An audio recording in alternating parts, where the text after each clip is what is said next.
Las generalidades de los derechos humanos. Hablaremos de la historia de los derechos humanos, su noción de derechos humanos y las características. El 1 de enero de 1942 se acuña el nombre de Naciones Unidas. El nombre de Naciones Unidas, acuñado por el presidente de los Estados Unidos, Franklin D. Roosevelt, se utilizó por primera vez el 1 de enero de 1942 en plena Segunda Guerra Mundial, cuando representantes de 26 naciones aprobaron la Declaración de las Naciones Unidas, en virtud de la cual sus respectivos gobiernos se comprometían a seguir luchando juntos contra las potencias del eje. El 24 de octubre de 1945 nacen las Naciones Unidas. En 1945, representantes de 50 países se reunieron en San Francisco en la Conferencia de las Naciones Unidas sobre Organización Internacional para redactar la famosa Carta de las Naciones Unidas. Los delegados deliberaron sobre la base de los presupuestos preparados por los representantes de China, la Unión Soviética, el Reino Unido y los Estados Unidos en Dumbarton Oak. Estos unidos entre agosto y octubre de 1944. La carta fue firmada el 26 de junio de 1945 por los representantes de los 50 países. Polonia, que no estuvo representada, la firmó más tarde y se convirtió en uno de los 51 estados miembros fundadores. Las Naciones Unidas empezaron a existir oficialmente el 24 de octubre de 1945, después que la Carta fuera ratificada por China, Francia, la Unión Soviética y el Reino Unido, los Estados Unidos y la mayoría de los demás signatarios. El Día de las Naciones Unidas se celebra todos los años en esa fecha.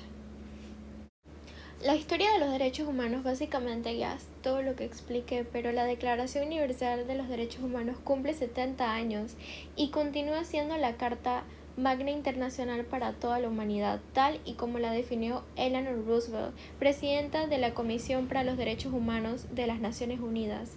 Sin embargo, antes de llegar a este momento de 1948, en que la viuda del expresidente estadounidense Theodore Roosevelt presentó al mundo este documento, ya existían tratados que recogían la necesidad de otorgar un estatus único e igualitario a todos los seres humanos.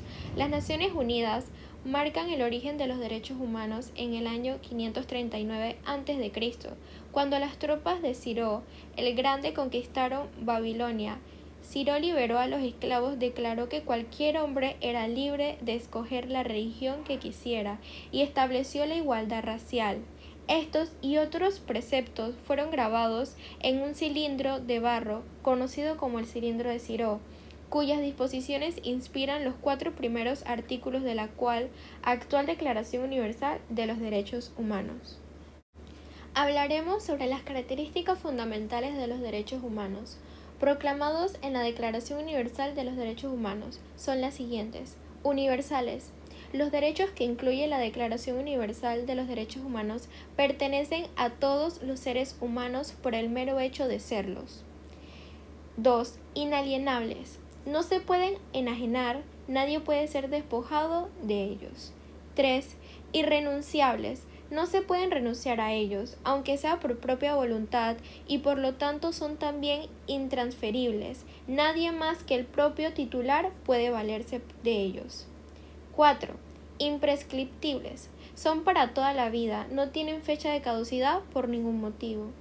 Y 5. Son indivisibles. Ningún derecho puede disfrutarse a costo de otro derecho, no puede prescindirse de ninguno.